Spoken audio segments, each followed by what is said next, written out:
Amis, peut-être nous avons déjà compris ce que la théosophie annonce comme couleur sur le sujet. L'homme est un être divin, spirituel, psychique et physique.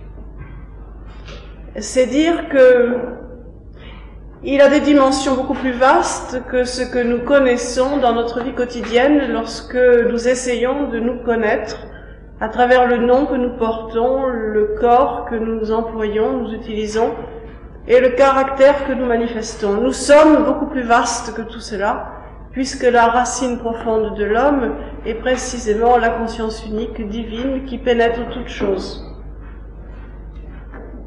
Or, cette lumière, cet océan de lumière dans lequel baigne la racine même de l'homme, s'infiltre quelque peu, pénètre à travers les différentes couches de l'être, et ces rayons apparaissent jusqu'à la surface ou à la périphérie de l'homme que nous connaissons aujourd'hui.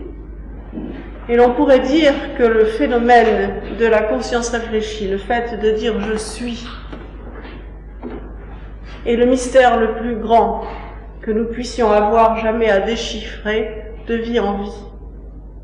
Car finalement, c'est cette conscience qui pénètre tous les plans de la nature et qui pénètre tous les plans qui nous forment.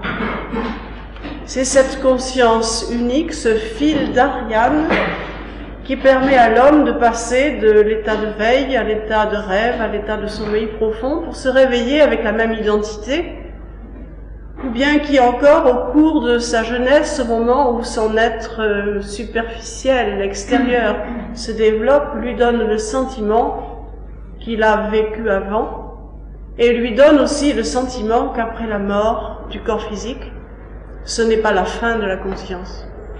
C'est cela le fil d'Ariane de l'existence de l'homme. Et le jour où nous aurons résolu ce mystère, eh bien, la vie intérieure aura été pleinement réalisée. Cette conscience que nous voyons dans notre perception du moi nous vient de très loin, de très haut. La volonté que nous employons dans la vie fait partie de la force spirituelle en action dans la manifestation de la vie. Le pouvoir de discerner entre le bien et le mal, entre les opposés dans la nature, ce pouvoir de discerner, ce pouvoir de connaissance, sont aussi des caractéristiques de ce pouvoir de conscience. De même, notre sensibilité, nos émotions, nos désirs, nos aspirations, tout cela fait partie d'un monde sensible dans lequel la conscience opère. Nous nous servons à chaque instant de ces pouvoirs divins, spirituels, filtrés par le psychisme et qui œuvrent à travers nos sens physiques et nos organes en contact avec le monde extérieur. Il y a donc dans l'homme une racine profonde. Et la question maintenant que nous commençons à percevoir, que le sachant ou ne le sachant pas, il y a quelque chose qui intérieurement vit dans l'homme et qui a son propre acquis, alors nous pouvons nous poser la question, de quoi s'agit-il? Nous savons, parce que la science elle-même s'en préoccupe maintenant, bien sûr on le savait avant, mais on passait peut-être pour des originaux quand on osait en parler, il y a dans l'homme des pouvoirs parapsychologiques.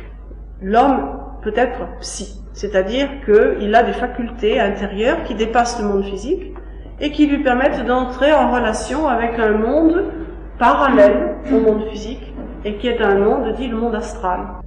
Il est intéressant aussi de savoir que maintenant, d'un point de vue scientifique, on se pose aussi la question de relever les faits qui permettent de découvrir un certain schéma possible de l'idée de la réincarnation. La réincarnation permet de comprendre pourquoi finalement nous avons déjà quelque chose en nous qui vit. Alors, il est intéressant de se dire, mais comment retrouver d'une façon claire ce qui en nous a déjà vécu dans le passé, a eu des expériences que apparemment nous avons oubliées, mais qu'en fait nous avons digérées. Donc si nous les avons oubliées parce que nous ne savons pas les formuler, elles n'en sont pas moins le tissu de notre existence. Comment faire pour se tourner vers cet acquis du passé? Et d'abord, une autre question, est-ce que véritablement la vie intérieure est le fait de redécouvrir cette âme que nous sommes? Est-ce que c'est là le but de la vie intérieure? Nous dirons c'est un palier. Mais c'est un palier qu'il faudra dépasser puisque cette âme elle-même est un rayon d'une conscience universelle. Ce qui veut dire que la loi fondamentale de l'être, c'est une loi d'unité, une loi de fraternité. Aussi, lorsque la religion, ou les religions en général, proposent comme but de vie intérieure d'essayer d'émanciper son âme pour un salut qui soit éternel ou transitoire, la théosophie nous invite à regarder beaucoup plus loin.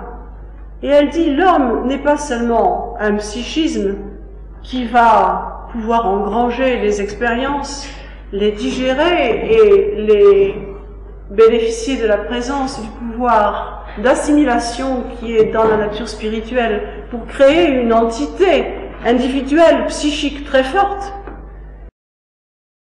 Mais le but de la vie est de retrouver la racine, l'unité de la vie. L'éveil à la vie spirituelle doit se faire par une sorte de changement d'optique de la vie, de reprise de conscience, de la conscience essentielle que l'on est. C'est tourner les regards vers l'océan de lumière qui anime l'homme que nous connaissons. Et ceci demande évidemment une prise de conscience au niveau de la pensée. Il va falloir apprendre à repenser en de nouveaux termes. Généralement, la connaissance que l'homme recherche est en rapport avec ses aspirations. On pourrait dire aussi que ses aspirations ne seront jamais plus élevées que ses idéaux, c'est-à-dire ce que sa connaissance intuitive lui permet de percevoir. Aussi, la théosophie invite à réfléchir sur une métaphysique au moins simple au départ. Quand elle nous enseigne que le pouvoir divin est universel, en d'autres termes, ceci veut dire qu'il n'y a pas de religion qui puisse être plus élevée que la vérité. Le but, c'est la vérité. Lorsqu'elle dit cela, ceci veut en même temps nous inviter à réfléchir que nous sommes tous des frères, des sœurs, en pèlerinage vers un but que nous ne percevons peut-être pas encore clairement, mais que la première chose à faire, c'est de se donner la main, c'est-à-dire d'être solidaire et d'accepter la vie dans sa totalité et non pas seulement en tant qu'individu, c'est-à-dire de programmer l'évolution à venir, non pas en termes personnels pour sauver son épingle du jeu, mais en termes collectifs.